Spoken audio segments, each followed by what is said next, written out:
Mollie here. In this episode of the Very Serious Crafts podcast, there was some unexpected noise which we were unable to remove. We apologize for the technical glitch. The Very Serious Crafts podcast is now on Patreon. Head on over to patreon.com/seriouscrafts to support our podcast and get early access to episodes, find out about our unfiltered Patreon-only off-week episodes, and more. You're listening to the Very Serious Crafts podcast. We're very serious crafters. And we craft very serious crafts. Very serious. Hello, and welcome to Season 2, Episode 21 of the Very Serious Crafts podcast. I'm Haley from Red Handled Scissors. I'm Heidi from Hands Occupied. And I'm Mollie from Wild Olive. It's almost Halloween, so today we will be talking about costumes, creepy doll crafts, places you can craft, and hair. I'm so excited. And that just made it more creepy. Awesome. I mean, that's my job. I mean, 'tis the season, you guys. It's almost right. Halloween. It's true. I'm supposed to be spooky. Anyway. Yeah. So, as you guys know, I am in the middle of writing another book. And I have reached the point where multiple fingers on both hands are bruised. And my left thumb keeps going numb because of the tendinitis that happens when you grip something for like 12 hours straight. Yeah. And so I've been having a lot of exciting, weird finger happenings. Would you call them hauntings? Are your fingers haunted, Haley? My thumb definitely is haunted. Yeah. I mean, because it keeps dying and coming back. It's like a zombie thumb. Anyway, so, yeah, my fingers hurt. Yeah. The end. So my long story short this week is that in the last 10 days, my husband and I have gone from not even looking for a new place to live to putting an offer in on a condo in our building, and it's gotten accepted, so everything is moving very quickly now. And I'm getting a lot of anxiety knitting done. Okay. That's what's happening. I mean, that's useful. It is. Yeah. So the secret is just, if you need to get a lot of knitting done, just quick buy a house. Yeah, no big deal. No big deal. Are your fingers haunted too? Not yet, thank goodness. But at the rate at which I am knitting till 2 a.m, they probably will be soon. I mean, yeah. So I gotta stretch and do all that good stuff. But yeah, that's my crazy life at the moment. How about you, Mollie? I don't know if this happened because my fingers were haunted or my brain just did not work properly, but yesterday I sent the most embarrassing business email ever in my existence. So I was making a request to include someone's pattern in a roundup post that I'm working on. And in the middle of it, I left in some text from a previous email that was also business related. And so right in the middle of the copy and pasted text, it says, "Get naked." Just a non sequitur, just right in the middle of the email? Well, did you know the person you were emailing? I think that was the thing. And I was like, I didn't notice it until a couple minutes later. Then I was like, when I was like still copying and pasting that same text, because it was a big block. But basically, there's a pattern that exists, and it's called the Get Naked bath mat pattern. Mm-hmm. Yes. Which is a really great idea for a bath mat. But what it just said, I sent her, I was like, could I use your Get Naked pattern? And I was just like, if she doesn't know what I'm talking about, that's really inappropriate. I mean, if she wouldn't, how would she know? So I sent her an email back like, I'm really sorry. I'm not a total weirdo. There's actually a pattern that I was like writing to someone about that's called that. And I don't know if that makes me less of a weirdo or not, but please laugh. I have not heard back from her yet. Oh, no. So that was me.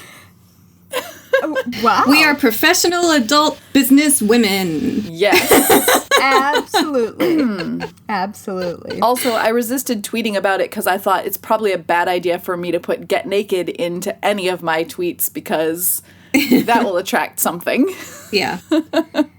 I mean, I put a lot of things that are questionable in my tweets, and it really... I don't think I've ever written anything that wasn't political that attracted any weirdos. Well, any weirdos that I don't already want. So, I think you'd be fine. Yeah. But that is really amazing. That's... Okay. And I'm sorry that happened to you too, Molly, because I can just imagine... specifically, like, as your friend, I can imagine your personal level of horror. That's true. And I'm sure it was a lot. All right, so I'm about to really, really, really own my inner creepy goth kid. AKA your personal brand. Okay, yes. Sorry. But you wouldn't know it to look at. At all. At all. Yeah. You would have known it to look at 15 to 22-year-old me. But, or 15 to 21-year-old me. Anyway, so let's talk about Hairwork. I'm so excited about this topic because I'm super into it.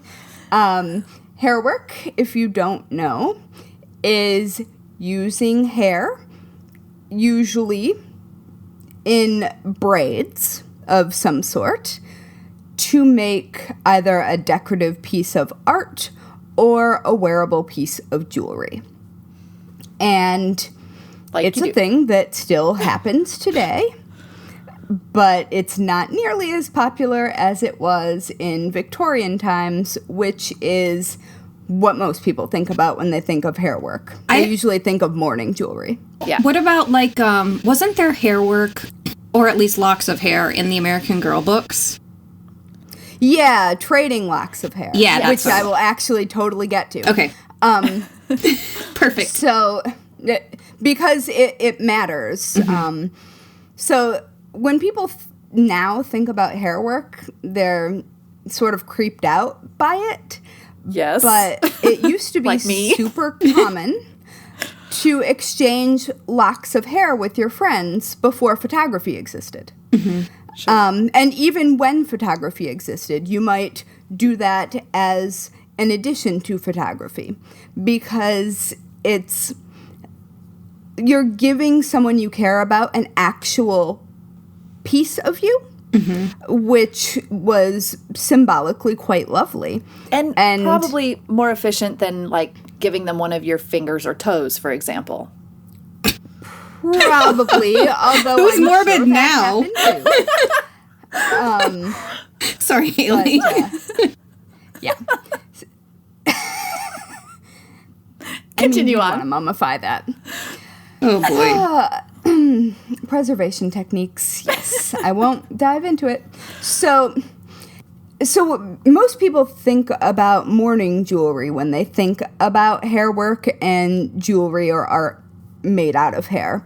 But it was actually much more common during Victorian times for the hair in a piece of hairwork to be of living, breathing, alive people. So you might make something that I refer to internally as like a family tree hair wreath. And I've seen sort of family tree referenced when talking about these wreaths, but I'm not actually sure if that's what, say, antique dealers would call these. But I think it's useful. So the reason that I'm talking about this at all is because I found just the mother of all hair wreaths. Yes, you did. On Instagram. And I immediately sent it to Heidi and Mollie because I was super into it and they were going to react. Accurate. Yep. And so this piece was shared by Courtney Lane, who is Never Forgotten CL on Instagram. And she is actually a modern hairwork artist. Cool. And I believe she also collects antique pieces. Sure. But she saw this particular piece, and it's extremely well documented. So, according to her, a woman named Hattie made this particular wreath, which is linked in the show notes. Within a span of about a year, which is really impressive if you see it, because it's incredibly ornate, from 1836 to 1837. And there are about 1,000 hair flowers made from the hair of 264 members of her family. What? It's just... Yeah. Okay, first of all, she knew all those people. Yeah, all of whom are named in a document that accompanies the wreath. I mean, that's one way to preserve your genetic material. I mean, isn't that cool? That's nuts. I mean, when you think about it, and it's from a private collection of a woman named Pamela Moschini, and it was lent... it's on display in Bethlehem, Pennsylvania, and was lent from this private collection. And it is just wild. Hello, this is my hair collection. Like, is that what Pamela's like? The lady who owns that thing? I mean, yes. Sorry. Hair... That was my mental image, I'm sorry. Collections are a thing. Like, with a capital T. I just... Okay, but... Step back to this particular wreath, though, because my first thought is the process of collecting all of the hair from all of those 200 and some relatives and tracking, like, did she track who she got it from, or did she just, like, then once she gets it, just it goes into different, color sections or whatever. But just the process of gathering all of that hair for this project is a big thing in itself. It's amazing. Oh, yeah. And the cool thing is that all the flowers are like different colors and different combinations. Yeah. So you can see the age range. And it's really cool. But it's also... I think that's a really interesting and very tangible way to make basically a family tree. Yeah. And... I find it to be really interesting. And so when people think about hair jewelry or hair wreaths or whatever, they often wonder where the hair came from. And the answer is usually from living people. But in modern days, you can buy hair. But you need hair, like, it can't be discarded. It's not like what you would take from a brush or something like that. Right. Although many people do think that that's where it came from. But much like when you're working with animal fibers or other animal fibers, hair needs to be combed and it needs to be clean and it needs to be smooth in order to work with it. Yeah. So anything that would lack those fibers, like brushing your hair, makes it useless, although you might use it to stuff something, as it's an animal fiber. But it usually comes... I'm just now thinking about all of the hair I've discarded that I could have been filling all of these little stuffed toys with. There was an actual... Victorian hair repository oh my gosh. that would sit on the dressing tables of women specifically for like removing the hair from your brush or your comb and putting it in so you could then use it later. And is this is all this hair crafting a practice that's primarily like from England, United States, other parts of Europe? It's sort of unclear where the origins are. Some early information, like some early writings of the day, credit it with being from Germany. It definitely happened in Victorian England, and it definitely happened in the United States. It spread in popularity pretty broadly in the Western world, and I'm not sure, and that's specifically what I'm talking about when I'm talking about hair work in this context, because that's what I know about. I know about European hair work. Okay. But, so yeah, and it's not all human hair. You can also use horse hair or other animal fibers. And so it's a more flexible craft than you would think. And so I've actually seen some really interesting and strange versions of hair work. I went to a private viewing at the Met with my Bobbin Lace Guild, and we had pieces of interesting antique bobbin lace pulled from the collection so we could look at them in person, not behind glass. And so one of those pieces was a fan leaf from the second half of the 19th century that was Chantilly bobbin lace that was hair, blonde hair. And it is maybe the most intricate piece of lace I've ever seen in person. Yeah, And well, it makes sense. It is so cool. And I got to look at it under a microscope, or a not quite microscope, a many times magnifier.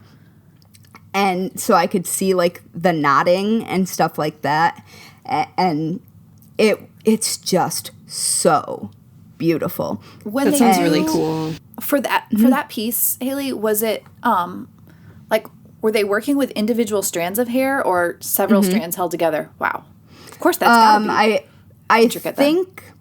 well there are some parts that are thicker that have it looks like, and I'm just referring to a picture now since it's obviously not in front of me, it looks like there might be a gimp thread through it, which would be thicker. Okay. But as far as I remember from looking at the magnified portions, the knotting was one strand to one strand. Amazing. That's really cool. Yeah. So it's beautiful. And sort of it started my journey down the hair rabbit hole, although I've liked Victorian mourning. Yes, I know. So I've liked Victorian mourning jewelry since my creepy youth. But that fan really brought it into like my adult interests again. Yeah. And so I just think that's very cool. But I've got a couple of other pieces that I thought were just interesting that I will also link to in the show notes. Let's see. There's an entire graveyard scene, like multiple 3D domed graveyard scenes made of hair. Goodness. One is at it's in Morbid Anatomy's collection, and they're usually in New York, so they're here at the Greenwood Cemetery, actually, which is a beautiful, beautiful Victorian cemetery that is in Brooklyn. But they have a piece loaned out to the Mutter Museum in Philadelphia, and it's really cool. And there's a picture of that I can share as well. And I also found a bunch of tutorials also from Courtney Lane, who I mentioned at the beginning of this section. and a lot of also informational videos. She's got a YouTube channel all about hairwork, which is really, really neat. And there are a bunch of misconceptions about it, and I will link to that video because it's pretty cool. And it's just, the practice is so varied and can be done in so many ways. It can be done by hand. There are hanging braiding techniques that have like actual moving contraptions that you do it on. Cool. And there's actually bobbin lace making that is done on, if not the same, a very similar sort of round hanging contraption. So gravity does the binding together for you, or the tensioning for you. And there are just so many variations of hair work that it's really hard to talk about them all and not maybe gross everybody out. So they are lovely, and I encourage you to actually look closely at them, like suspend maybe your knowledge of what they are for a moment and look at the details. And look at the work. Because it's truly skilled work. Yeah. And it can be mounted in jewelry, it can be mounted in frames, and there was actual physical jewelry comprised of hair braids and wraps, which is interesting. And I'll have links to all of that in the show notes, but that's just sort of a little overview of hair work and Victorian, mourning jewelry for those of you who know it as that.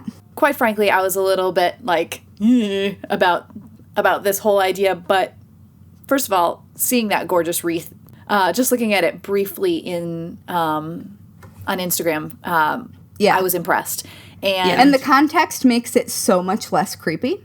Yeah. And then just kind of hearing more about this, it does make me want to go, okay, I do need to set aside my I don't like hair thing. And and I mean, do keep in mind that clean hair was used. Oh, yes. And it's not I know. And it's not hair you found. It's either hair you were given or your own hair. Yes, so that's true. It's not nearly as actually gross as people might think it is. Yeah, no, I know. It just is. It's just one of those things that it feels a little odd, which is kind of the point here. But yeah. Yeah, and I think hair is also interesting because, like many animal fibers, it doesn't need to be preserved. It's keratin. It just is. And it can last for thousands of years as long as it's stored clean and kept away from insects. And hair varies so much that it kind of is like such a gives you a whole palette and different textures and everything to work with that kind of makes it extra interesting. I like that. Yeah, and so if you look really closely, especially at large wreaths, you can see so many, like they sort of just look brown from a distance, but when you look up close, you can see silver strands, you can see blonde strands. Yeah. Like it's really a lot more varied and a lot more textured than you think it might be. Yeah. Awesome. Thank you for doing all that. Yeah, thanks for doing all that research and sharing with us. I really liked it. I probably would have never taken as deep a dive into like that craft had I not been friends with you. So thank you for that. Yeah. You're welcome. No, it's a good thing. It's a good thing.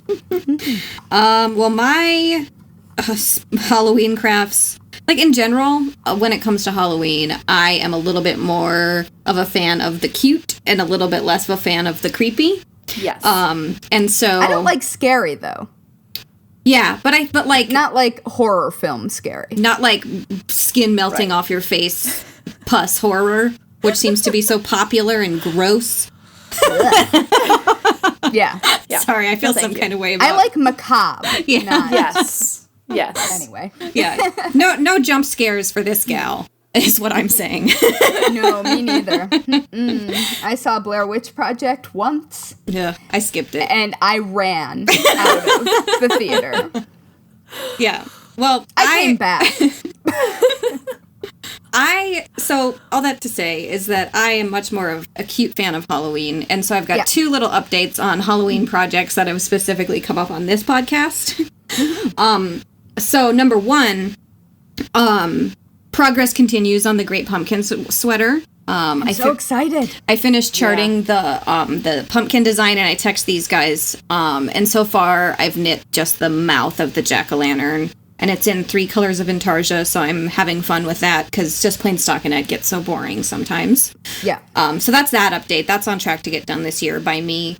But I would be remiss at this time of year not to mention the pom-pom costume that longtime listeners will remember from last year. The whole thing is maybe 40% done from last year. I'm looking at it over my shoulder. But I think I'm going to hire one of my sample makers to finish all of just the latch hooking for me, because it's the same exact thing over and over. Halloween is coming, and I think the only way it's going to happen is if I just get over myself and enlist some help. So hopefully that all happens, and especially with moving in the next few weeks, most likely, I need to get over myself and, like I say, get some help, because there's nothing wrong with that. No. So you absolutely should get some help. Yeah. So that's the little update on those projects since it is Halloween. But that's all I got. I'm so excited for your sweater. I'm pretty pumped to wear it. It looks so good. Like the face I design. so badly want to make one. Yeah. The face design is just the right amount of like vintage cute. Because I know you've got like kind of the vintage style to the actual fit of the sweater. Mm-hmm. So having like what looks like it could be like 1950s Halloween decoration style pumpkin is perfect. Yeah. I'm glad that you did that so well. Thank you. I'm glad that that's how you guys read it, because I was specifically looking at all these like home decor, like, you know, like cardstock pumpkins that you can tape in your window. Yep. But I specifically was looking for pictures from I tried the 30s, but Halloween was still kind of weird. Late 40s through late 50s was where the sweet spot was. Mm-hmm. And it was nice because my grandma still has those. Oh, nice. That's so cool. I love those things. And Heidi from My Paper Crane collects those. Oh yeah. Yeah. Oh, that's funny. Oh yeah, I knew that. Yeah, she has tons. She's actually taken those designs and enlarged them and made them painted them on wood cutouts for their yard, so they have them every year. Cool. It's so that's cool. I might have to borrow that idea if I ever have a normal front yard that's not in an apartment building. Yeah. That's a really cool idea. I feel like you've opted out of that for a little while. Yeah, for a while. Well, because I don't actually want to deal with a house, you see. Yes. But that's understandable. But that's a tangent. So, speaking of the return of Halloween's past, yes. Mollie, are you haunted? I may be. So I don't remember if this was actually last Halloween. I think it was. It was right around Halloween that I shared about this little creepy doll that could fit in the palm of my hand. It was last Halloween. Was it last Halloween? And she caused she has like this like dented. Yeah, she has this dented in head and a crocheted dress and everything, and she caused the recording to go out. I'm actually checking my recording right now to make sure it's still recording. It is. Okay. As I talk about her, because it was that weird. And I don't usually need to say nice things about the doll. Things about the doll. She's so nice. She is. And actually the weird thing is I'm not sure where she is right now. I thought she was on my shelf and she's not anymore. And then I thought maybe she was downstairs. Is she? Because I haven't seen her. She's downstairs in like the entryway. You put her on the shelf. Yeah. Or you put her up. But I haven't seen her lately, and now I'm nervous. Like on top of the glassed-in cabinet. Okay. I'm going to look for her after we record, because I literally couldn't find her before. But maybe anyway. she's hiding. She could be. But I bring her up again because we're doing some work in our living room, and things have been moved around and stuff. And I was walking down the hall the other night, and there was a different doll standing on top of this hutch, and it was just kind of was just kind of there, and there was a little bit of light on her, and she just looked kind of spooky, and it was like, I don't usually get weird about dolls, actually, like, that hasn't usually bothered me, but she definitely looked like a creepy doll in that moment. And so it made me think that I should maybe do a little creepy doll research, and I would just like to say, as a warning, if you have a problem with creepy dolls, don't do a Google image search for creepy doll craft late at night. You'll get a whole lot of Annabelle. It's something. So I just be warned that there are some really weird things out there. Not like questionable, really, but it's creepy. It does what it deeply creepy. Yeah, it does what it sets out to accomplish. So I was looking at what different kinds of things people do with, especially doll heads, because I was curious. And I think I would just like to point out that it's not me doing this topic. It's the Halloween episode. I thought it would be. I also tend to be cute Halloween. Yeah. I thought it might be fun to do a look into creepy. So I'm into it. Yeah. So I think like the most common that you see is taking a doll head and making it into a planter. So you cut off the top of the doll head and you plant, like, succulents are a popular choice. Especially succulents are really popular right now anyway. So now do this for Halloween or just your everyday creepiness. That's also fine. So I like that one. Yeah. My favorite example of those doll head planters is actually at my hair salon. I go to a place called Twisted Scissors, and they specialize in, like, color effects and stuff. I'm, like, one of their most vanilla customers. But they have an entire shelf of doll head planters, and it's really cool. Nice. I saw a variety of them, including some where they had spray painted the doll head bright, shiny red. And I found that to be very disturbing. I would way rather have, like, chipped paint creepy. Yeah. Than... Or chipped paint natural. Shabby chic. Creepy. Shabby chic creepy. Yeah. So I found... I hate that phrase. I found a couple examples of that, and I'm linking to all of my favorite creepy doll crafts tutorials in the show notes today. So I love that you have favorites. Yeah, definitely. I found some where they, like... Because a lot of times what you want to be able to do is go to, like, Goodwill or something and pick up an inexpensive doll and transform it. And behead it. And rip its head off.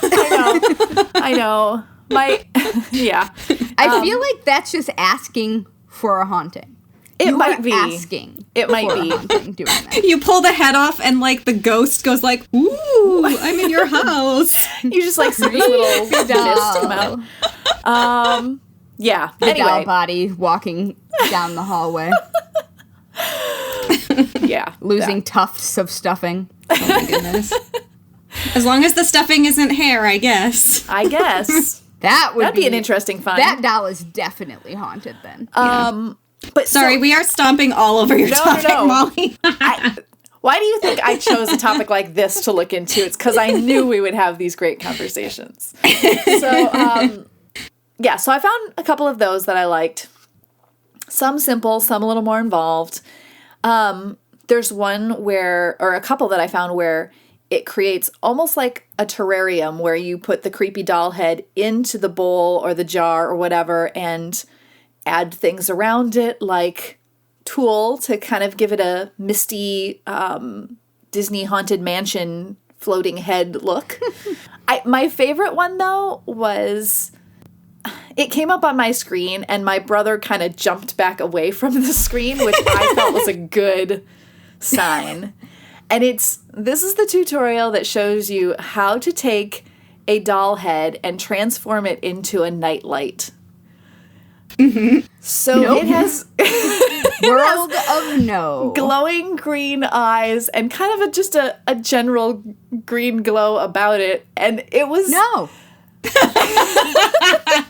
I refuse.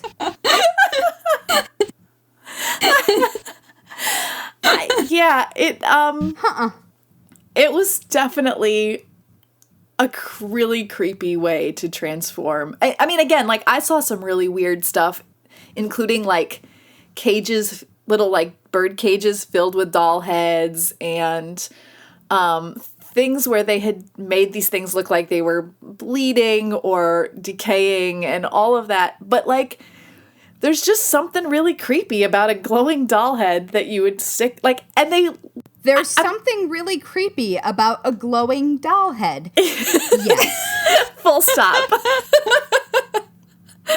I'm convinced. Yeah. I mean, like, they cut the hair off super short, but where it's, like, still the little tufts of hair. Like Sid's creepy Yes, creation in Toy Story. It did make me think, it's actually shorter than the creepy doll in Toy Story, but it did make me think, why did I not find a tutorial on how to make that doll combined with, like, isn't it like erector It's like set spider in the leg, legs? yeah. But they're like shaped like Yeah. a spider, and I think they might. It's an erector set. Yeah. Yeah, I mean, why isn't that tutorial out there? And now Molly, I've- I feel as though you have found your calling. apparently, I am, by the way, now looking at the doll, which has an eye removed for the light glowing process. I hope you guys take a look at this when we're done recording, because it's special. I'm already going to have nightmares. You might. Anyway. I also, though, feel like maybe my bathroom needs one.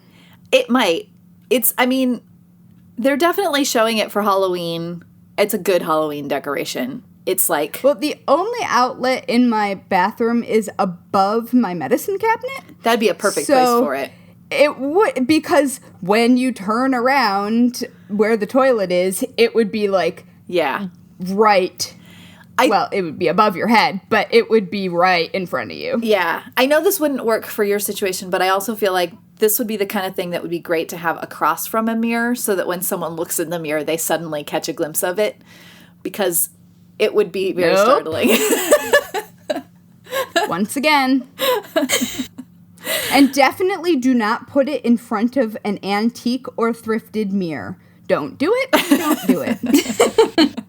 You're just asking for trouble. I suppose. You really are. I wonder if I could take the little creepy doll with the crocheted dress and wire her with an LED light. I feel like that might anger her. It might. She might like it. I think you should ask. Okay. Oh boy. All right. We're wound up. But we're on the cusp of a new so- topic, so here's a great place to make a transition. I'm working on it. Indeed. On it. Sorry, I'm stitching a project and then I got distracted. Yes. I was like, Haley's looking down a lot. I wonder if she knows she's on deck. In theory. So, on the topic of me working on book projects everywhere, Yes. including while recording this podcast, as I've mentioned on a previous podcast, work part of my days at a co-working space called The Wing, which is a women's co-working space. And so it's very, very businesswoman and creative centered, but I've never seen a maker there. Okay. And so I brought all of my stitching because I'm at the point where that is my job. My job is to stitch things and watch bad ghost hunting TV. That is what I'm supposed to be doing for the next month.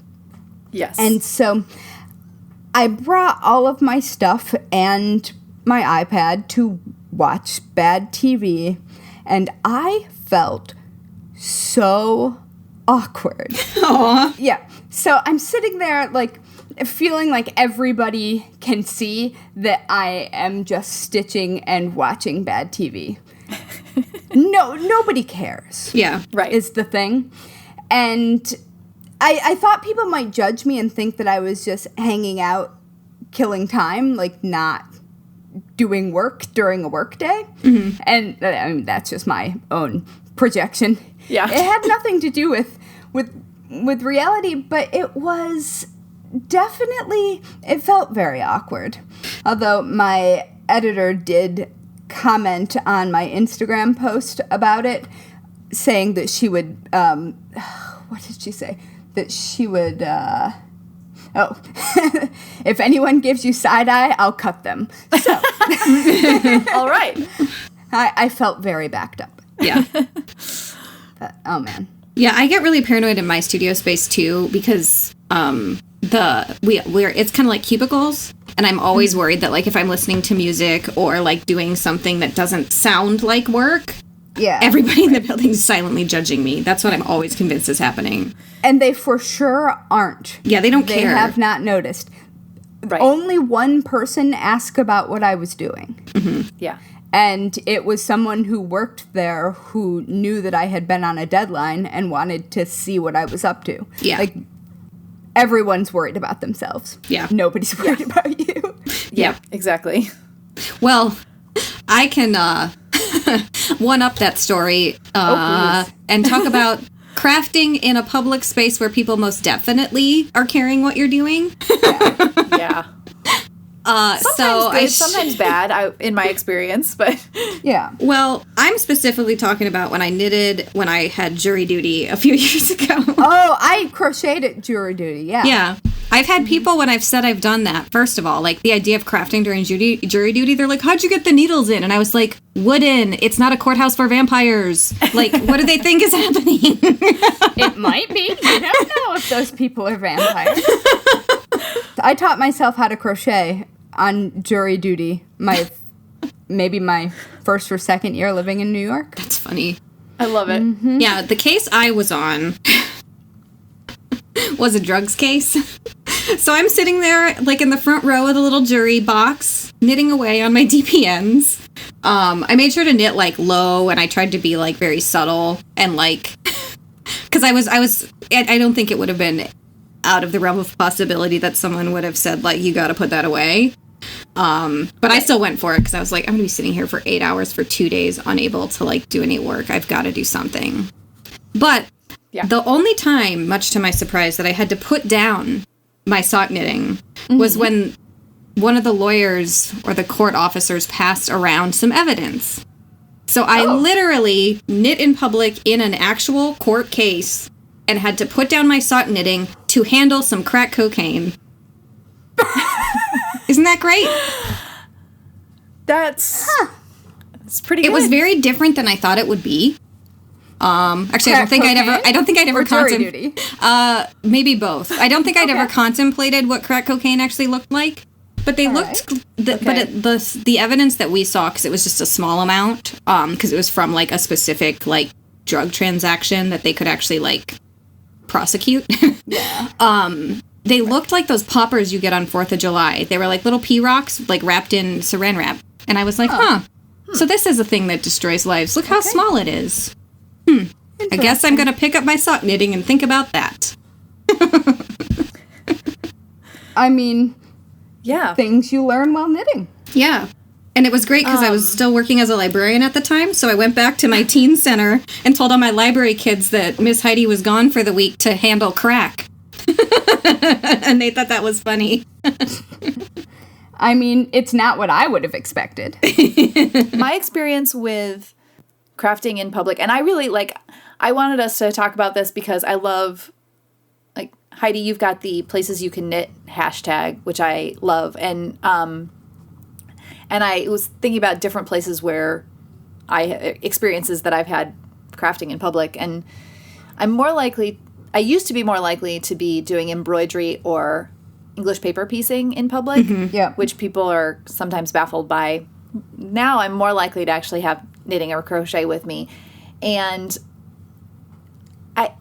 so I've brought my knitting with me to church, and I've never actually knit in church, but I've knit, like, while waiting for church to start. And that's, you know, sometimes people are looking at you like, what are you doing with that? I feel like in church is one of the more expected places that you might find knitting. Or maybe just the church I grew up in. Yes. I don't know. Yes. No, you would think, and I have seen other people do it. On an airplane, I've been like seated across from someone who was also knitting, and we just kind of, gave the acknowledging look and The That's chin lift, the chin nod. yeah, yeah. But I really got to thinking about this most recently because I was getting ready to go to a concert, and I was thinking, should I bring my crochet with me so that I can be working on it in the car? And then I was like, well, maybe not. At the time, I had 4 pull skeins of yarn attached to my project that is quite long. And I thought, well, that might be inconvenient. But then, so I left it at home. But then I got to the concert, and while waiting for it to start and then listening to the opening band, because I'm one of those people that gets there early instead of like showing up right before the main act. Yeah. But while waiting, I thought, and listening to the opening band, I thought, why didn't I bring that crochet? I should be sitting here at this concert crocheting. And I didn't do it. And I really, really regretted it. Is that sad? No. Should I have done it? Well, I mean, I would have felt exactly the same, was what I was going to say. Yeah, me too. But If I'm okay, yeah. sitting around waiting for something, I would far rather be occupied with a thing. Yeah. Especially a Yeah. thing where you can socialize and do it. And, Yeah. that's one of the good things about being where I am in the book process right now. I'm stitching things, so I can Yeah. have conversations and hang out and do whatever. I just have to be working the Yeah. whole time. Yeah. And I don't know, I think it's fine as long as it doesn't offend the person who's performing. Right. Yeah. Or distract the person who's performing. Right.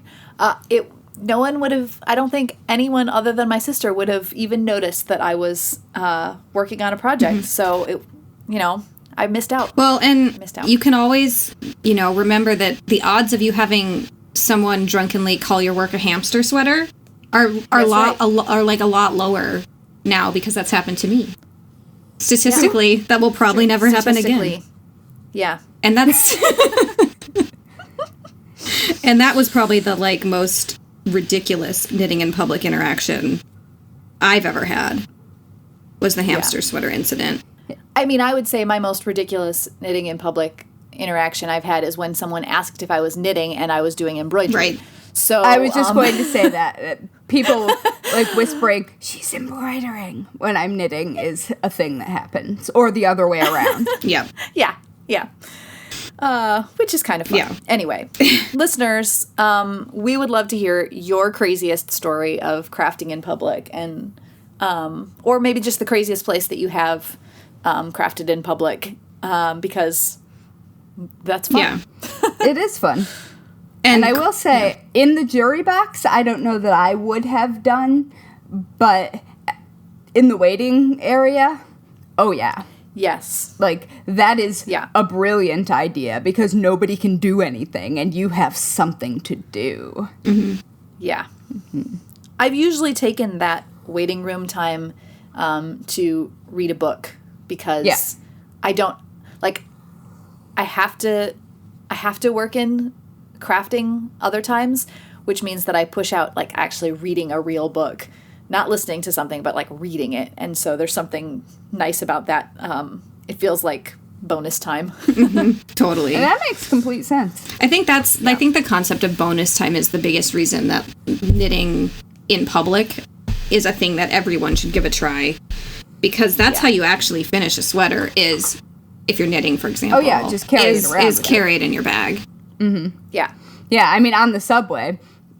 Standing on the subway is one of my favorite places to knit.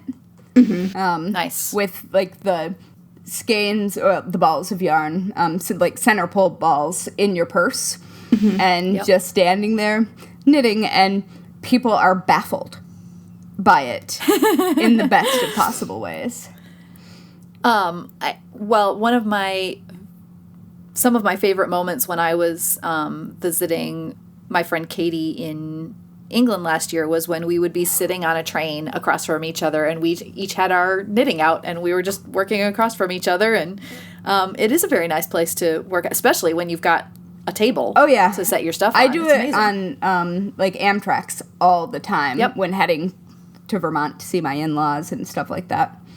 It's a really, really solid way to take a chunk out of a project. Yeah. Mm-hmm. Yeah. There's related to the subway knitting, there's a guy I see who rides my subway line, and he is dressed head to toe in crochet and is always crocheting, but like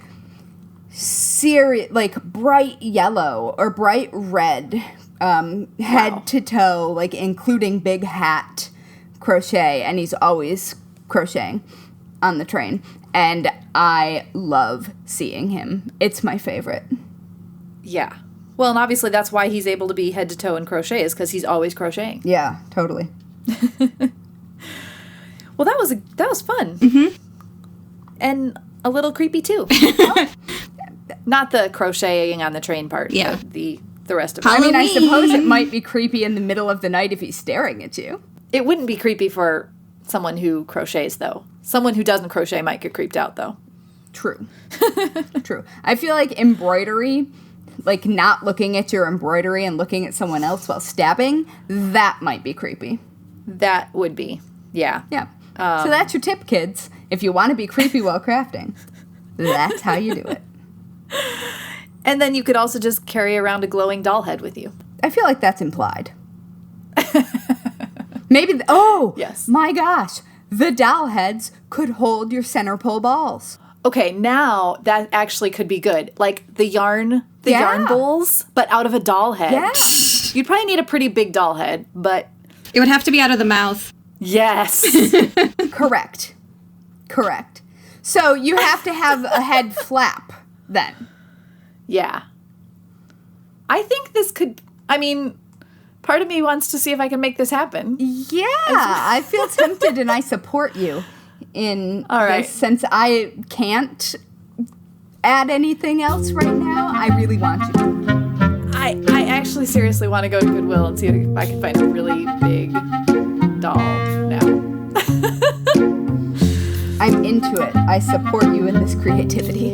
All right. Well, since I need to probably go to Goodwill to find a doll head to mutilate, Obviously. we should probably wrap up. Okay. Oh dear. Before we officially sign off, we want to give a shout out to our serious friends of the Very Serious Crafts podcast who are supporting us at patreon.com/seriouscrafts. So thank you, crafters. Yeah. Thank you. You're awesome. If you're a person who likes to hang out on the internet, you should hang out with us.